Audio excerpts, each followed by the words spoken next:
Luciano, fala um pouquinho de você. Eu sou biólogo, sou especialista em conservação de orquídeas, sou pesquisador associado ao Instituto de Botânica, à Unicamp também, pesquisador colaborador. E hoje eu tenho uma empresa que presta serviços em projetos voltados à conservação de plantas epífitas, reintrodução, projetos de pesquisa de inventário florístico, mas sempre com esse foco de conservação. Aqui com a Fábrica de Árvores a gente tem uma parceria, ele aloca as nossas plantas de projetos de pesquisa, a gente utiliza esse laboratório para produzir mudas com fins de conservação, para que a gente possa reintroduzir essas plantas, né, oriundas desses projetos de pesquisa. Então aqui a gente está numa estufa. Isso, a gente está numa estufa aqui da Fábrica de Árvores, né, e aqui, como eu falei, a gente tem bromélias e orquídeas, muitas compradas em coleções vivas, mas muitas também oriundas de resgate de projetos de pesquisa. Ó, aqui a gente tem um exemplo clássico, né, de um projeto que a gente está desenvolvendo numa reserva particular em Cunha. Com essas chuvas de verão, muitas árvores caem. Então a gente tem um projeto de pesquisa, como eu já falei, registrado com o Cisbio ativo, que é uma licença de coleta. Porque não basta você ser biólogo e você pegar com uma caixa de planta selvagem. Ah, mas eu peguei caído. Como é que você prova? É a minha história e o policial pode falar que você está transportando material selvagem. É isso que eu estou vendo aqui. Eu não vi você resgatando, eu não vi sua licença. Então é muito importante a gente estar respaldado para fazer as coisas legais, uma vez que você visa pesquisa científica e produção comercial. Tá? Para ficar tudo transparente. Acho que quando tudo é transparente, tudo fica bem. Não posso esconder as coisas porque a mentira uma hora aparece. Então essas plantas elas são resgatadas de árvores caídas. Elas passam por um período aqui, né? Tirou aquele substrato velho, elas passam por um período aqui de triagem. Basta ver, ela já está começando a apontar novas raízes e esse é o momento então que ela é plantada. Tá? Então ela passa por um período aqui, por um fitossanitário, para que a gente tire pragas, porque senão é muito. O grande problema também de você trabalhar com material selvagem é você pode trazer uma praga invisível e contaminar a sua coleção inteira ou a sua produção comercial. Então a gente tem que tomar cuidado com isso também. Esse material selvagem ele tem que ser, né, triado, ele tem que ser higienizado, passar por um processo fitossanitário para que ele esteja apto a adentrar uma coleção viva. Então você tem 5.000 plantas na sua coleção, traz um indivíduo de fora e ele acaba prejudicando a coleção. Né? Então as plantas passam um período aqui, pode parecer que elas estão jogadas, mas lembrando que as orquídeas são epífitas, então ela não tem que estar no substrato. Se ela tiver a irrigação, a umidade do ar que tem aqui, ela pode ficar voando, pendurada, que ela vai sobreviver. Ela faz fotossíntese, tem uma adubação regular aqui, ela vai sobreviver. Quando ela estiver soltando as próprias raízes, a gente planta. É o que eu vou te mostrar aqui em frente. Essa aqui da mesa é uma pequena coleção em convênio com o Instituto de Biologia da Unicamp, com a professora Samantha. Então a gente entrou em contato com uma área que estava sendo suprimida e eles autorizaram a gente resgatar a parte desse material, né? Então isso aqui é muito importante, é muito legal, é uma Cattleya tigrina, né? Também conhecida como Leopold. É uma espécie que está na lista vermelha, uma espécie que habitou as nossas restingas e cachetais e onde a gente construiu as nossas casas de veraneio. Então são espécies que, além de sofrer com a coleta ilegal, extrativista, sofrem com a perda de hábitat. Né? Então é muito importante quando empreendimentos autorizados fazem a supressão, ocorrer esse resgate de matrizes. Porque essa planta está preservada aqui. Lembrando, ó, como eu falei, ela está plantada numa madeira, né? Porque é uma planta epífita, ela não precisa de substrato e vaso. Desde que ela tem irrigação, ó, o sistema radicular super desenvolvido, essas plantas foram recebidas há poucos meses. Ela está florida aqui. Outubro. Linda. Olha, de outubro para cá. E ela é perfumada. Olha a quantidade de É uma espécie super perfumada, uma espécie que você vê que ela está estabelecida na coleção. Ó. Tem sistema radicular já. É uma espécie que pode ser sim polinizada e gerar frutos. A gente tem uma planta ali com frutos para a gente entender, mas basicamente é isso. A planta está aqui, eu polinizo, vou gerar uma cápsula de semente que vai engordar, que o ovário pode levar 6 a 8 meses para estar madura, para as sementes estarem maduras, depois a gente manda para o laboratório. Tá? Então vale lembrar, mas eu quero uma planta nativa. O filho de uma planta nativa continua sendo uma planta nativa. A gente tem às vezes isso distorcido, que só a planta selvagem é nativa. Não, né? Mesmo que uma planta selvagem tenha sido domesticada, ela continua sendo a planta selvagem. Então um filho dela, um descendente de sementes, continua mantendo aquele DNA da planta mãe, né? Ou da planta pai, dependendo se for um cruzamento de duas. Mas é isso. Então basicamente a parte do resgate é essa, as plantas são recolhidas e são trazidas até florescer, ficam aqui, né, disponíveis para estudos. Todas essas vieram de lá e eu quero te mostrar, tem uma cápsula mais desenvolvida que eu vi a hora que eu entrei aqui. Ó, da mesma época, essas são catleias intermédias, também estão na lista vermelha, e elas já estão enraizadas aqui na madeirinha, ó, e já tem um fruto. Tem uma cápsula de semente, tá? Que está já quase madura, já está bem gordinha. Então, essa aqui foi polinizada naturalmente, porque em plantas recém-plantadas a gente aborta a floração. Porque você tira a flor, tira a cápsula para que ela enraize melhor e sobrevive, e aí depois no próximo ano ela vem com uma floração melhor. Mas essa aqui formou, a gente não percebeu, então isso aqui será semeado em breve, porque a gente vai ter esse DNA dessa localidade com as mudas preservadas. Então é muito importante também saber de onde veio a planta. Falar, é da Mata Atlântica, mas da Mata Atlântica de onde? Epidendrum strobilífero. Coabita a mesma região que aquela catleia ali, né, as restingas paulistanas, e vem perdendo o hábitat cada segundo. Interessante esse vaso, ele é de cerâmica? Isso é uma coisa antiga, né? Ela é conhecida como pau de barro. Um outro amigo reinventou ela com uma outra cerâmica, chamou de ecotronco. Mas ele é um vaso que ele é oco dentro, ele é poroso, então você enche ele de água e aí ele transpira, né? Pelos poros, ele é fechado embaixo. E a planta, ele é fechado. E para a cidade, geralmente você pode botar um hidrogel aqui dentro. Você molha ele, ele vai ficar por alguns dias suando essa água que foi colocada no hidrogel. E para micro-orquídea isso aqui funciona muito bem. Essa aí é a cérnua. Você tem a cérnua, tem a coxina de cunha e tem a mantiqueira de lá daquela área do baú. E essa aqui, olha que bonitinha. É uma maxilar. Bom, então a gente está entrando aqui no nosso laboratório de cultivo in vitro.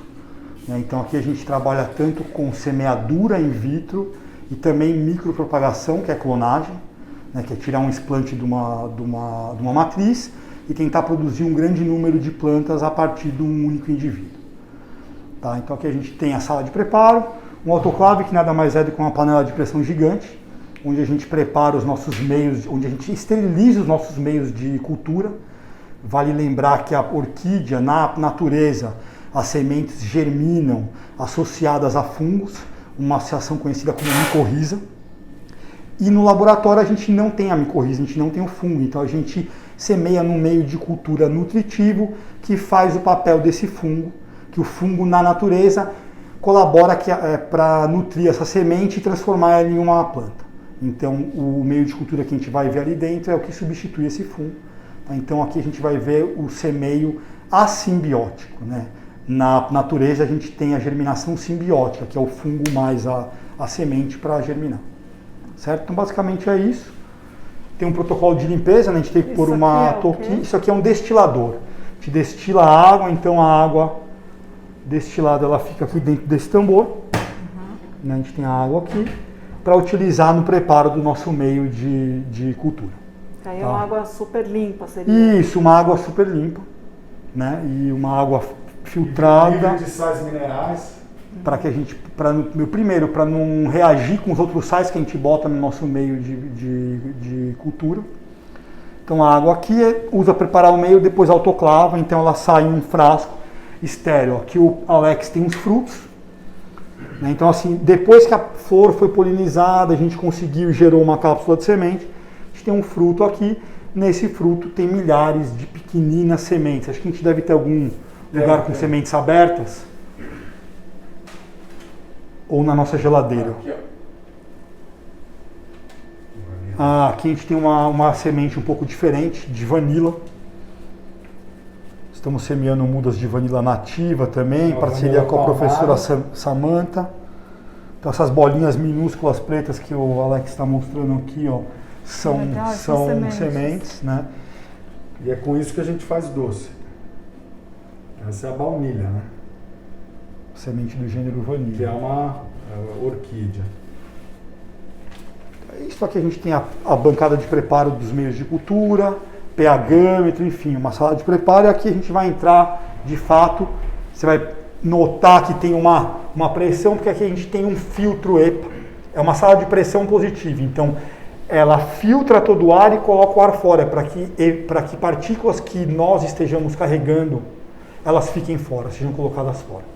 Tem uma capela de fluxo laminar, né? Então você já tem um filtro aqui, o ar entra, é filtrado e colocado fora, então a gente coloca todo o material de trabalho e trabalha aqui dentro, que é uma área livre de contaminação. Então eu pego aquele fruto ali, lavo, passa por um processo dele ficar higiênico, com cloro e tudo mais, corto o fruto aqui dentro, inoculo dentro dos frascos que nós vamos ver.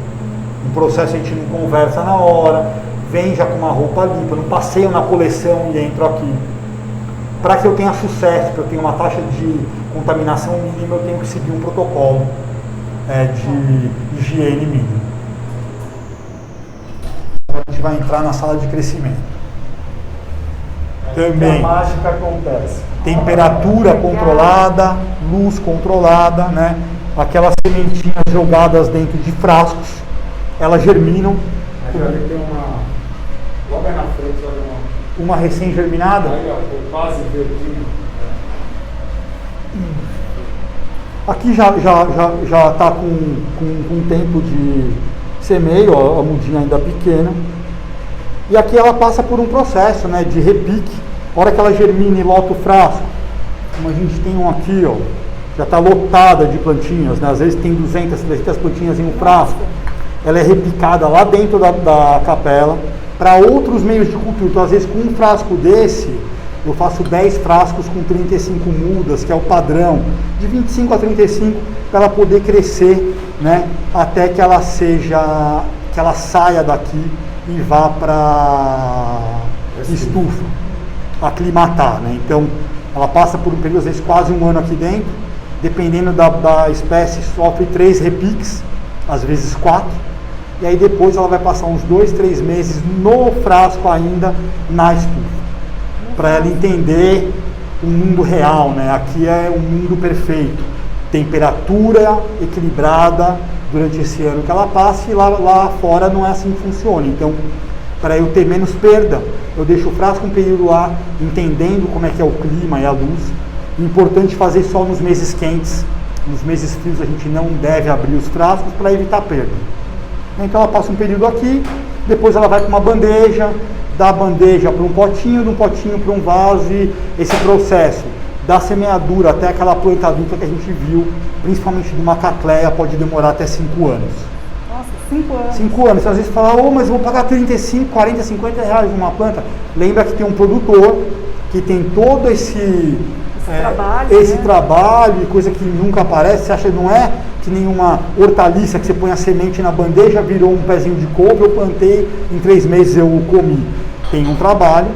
As micro-orquídeas podem levar até 3 anos, são mais rápidas, mas essas plantas maiores, catleias, leias, levam até 5 anos. Então, se você pensar, às vezes, 35 reais, lógico que tem plantas que custam mais porque germinam menos, mas uma planta que germina bem como essa, o preço de mercado dela é 30 reais. O preço de atacado, às vezes, é 15, 20.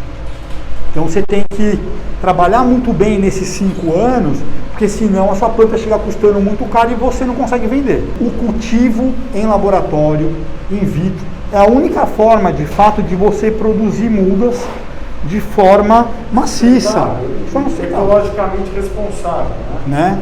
Se você tiver a paciência e o dinheiro para investir, que é isso, não tem segredo nenhum, né?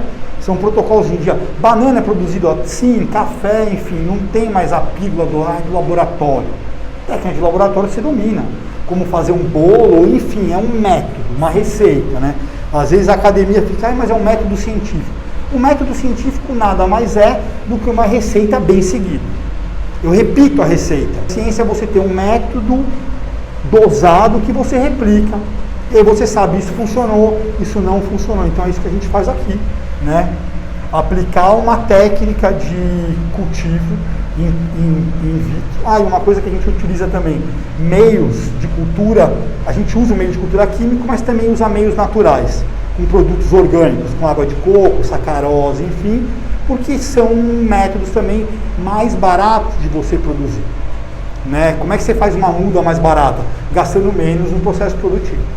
É isso. A sofronite, só para mostrar ela semente. Ah, sofronite recém-semeada.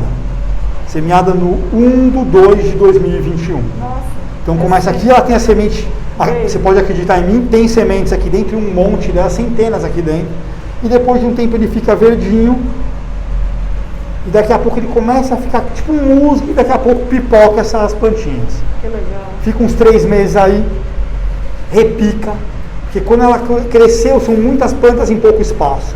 A hora que você separa elas, menos plantas, ela cresce um pouco mais rápido. Mas o processo é esse, não tem milagre nem segredo nenhum.